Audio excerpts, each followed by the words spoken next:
Hi everyone, welcome back to the channel. I'm going to go through some stale stock and what to do with it. Now I'm going to show you a little bit of analysis to begin with. I did a video not too long ago and it was all about 80% of my sales seem to be for stuff that has listed in the last month. So it's kind of got me thinking, well, I really should be getting rid of that old stale stock which has just been hanging around my store for ages.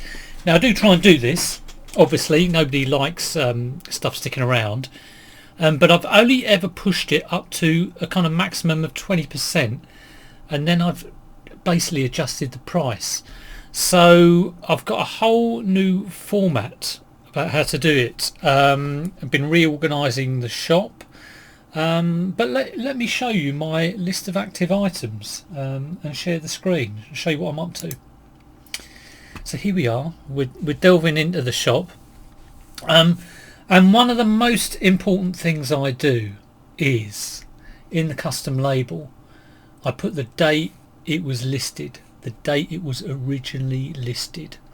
So this one was listed on the 8th of June 2021. You read it backwards, and the reason it's in that format is so you can sort it. So if I sorted this the other way, clicking the custom label, it will give me the oldest stuff that's in my store, the stuff covered in cobwebs. 2016, crazy. Well, I did get about like 20 billion squillion of these armband strap things from an auction house in Tooting, and it cost me £6. You can buy 50 of them for 15 quid if you want. And then there's still some stuff from 2017. Look at that. A couple of a jacket which was a mistake, and but the majority of stuff is not that old. Honest, not that old at all.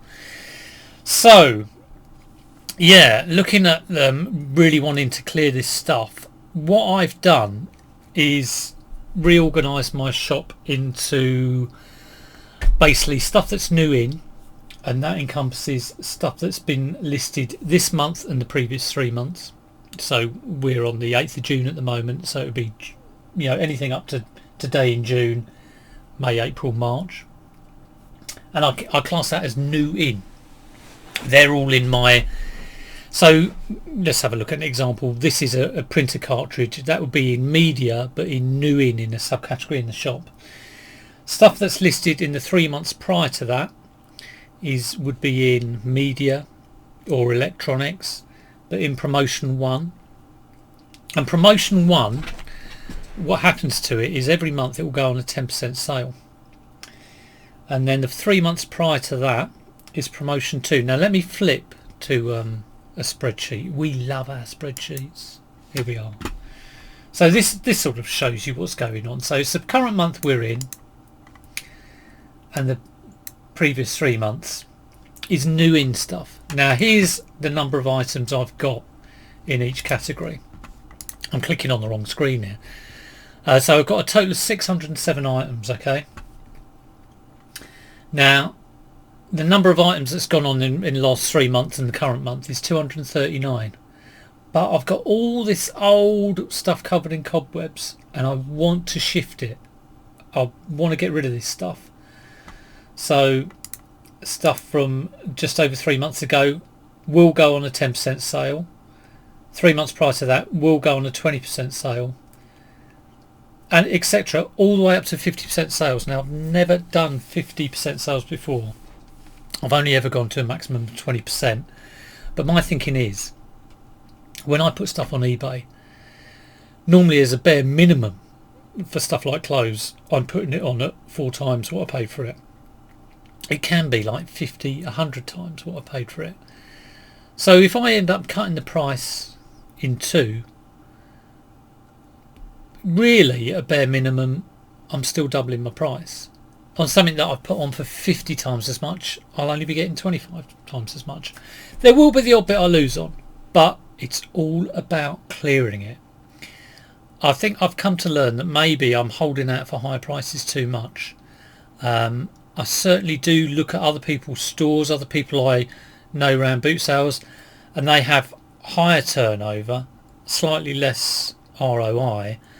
Now, I'd like to see my turnover go up, and I can't think of a better way than to clear out some of this stuff that's just been hanging around. So, what's my plan? Well, my plan is on the 20th of June. You can only do sales every couple of weeks, but all of my store will be going into these sales, and I'm hoping that it's good for the store and good for the other items in there, and obviously it will be good for the turnover as well. Now, there are some items where this won't apply to. I have some bits of arbitrage where I've multiple items where I want them to stay in the store, so I've still classed those as kind of new in, so they don't get included in the sale. And also, if you've got a rare item, you just want to hold out for the price. But bog standard board game, toy, bit of clothing, bit of electronics that just hasn't shifted, it is gonna go through this process. It's taken the emotion out of it. Something is going on 50%, but I'll go, oh, but I really love that Panasonic video recorder. That won't come into it. It's all about the price and whether it's shifted or not. So yeah, like I say, I'm hoping this will really help my turnover, but I'm hoping the kind of split that all of these are in, the numbers that these are in, will drastically change. And I may well look at just getting rid of some of this stuff. So just to look at this 50% stuff and what it is all stuff I listed in November 2013 or before. So that is over 18 months ago, and I think that's long enough to sort of be in anyone's shop. I do love the analogy, and I kind of think you should think of all of your stock in your shop as fish. You want to keep it fresh and you want to get it out as quickly as possible. If you've got a fish that's been in your store for 18 months and it's not been refrigerated, it will put people off coming in the store. That's kind of where I'm coming from with this. So yeah, I am looking forward to doing this. Like I say, I have been doing the thing with clearing stock is obviously you have to get the stock. You have to be sourcing well as well. Now, I am sourcing really great at the moment, but I know that is ups and downs as well. And come the end of the boot fair season, I'll probably start to panic again. But it's all about getting it in, getting it out, selling it, making the money on it, and getting on to the next thing. So yeah, I'll let you know how I do that. If you want to try a similar thing, do. It does take quite a bit of setup in the store. Like I say, I would say a really good thing is to put the date that you originally listed in. The reason it goes in the custom label is because when it gets automatically relisted, you can see this one's going to be relisted in 29. Oh, you can't see it because I'm in the way. Can I get rid of me? There we go. This one's going to be relisted in 29 days. And then I wouldn't be able to sort of look at the start date for that because it would it would probably say like the 8th of July or something. So very, very valuable bit of information to put in there is the date is originally listed. You can also put like the original price you paid and lots of other things in there, but well worth doing and great for sourcing as well, sorting out and knowing where you are with everything. And like I say, on top of that, I did shop categories for each of those, what level of sale it's going to be in. So I will report back on this. I might try and do another video about how I actually set up the sales. I mean, if you set up sales before, you'll know all about it. It's fairly straightforward, but you can select it by the shop category, by items in the shop category, which is why I have my stuff structured like that. But for now, I think we'll call it a day. I won't go over 10 minutes with an analytical video. I'll just quickly show you. I mean, I just remembered actually that I did do a little graph on this. I mean, I want to show off my graph, don't I?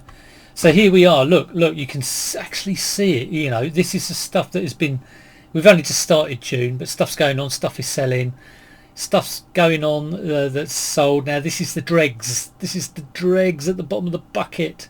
Couple of high ones here because I listed a load of milk bottles and a load of jewellery, which is kind of stuck a little bit. There are a lot of them, and this, like I say, this covers 2019 and before, so it's quite a few months. and then when I'm looking at like the 40% off, the 50% off, they're all 3 months apart from this 40% off, and this 50% off is like encompasses a lot of months. So I want to see these pieces of pie come down. I want to shrink them down, and I want the majority of my store to be new in. So we'll see how that looks next month. I'll do this again next month, and we might do a little comparison. Hope you enjoyed that. Let's make myself larger than life again. If you did enjoy that, some people love it, some people hate it, but if you did like it, do click the thumbs up, do click the subscribe if you're not subscribed, and take care. Hope to see you soon. Take it easy.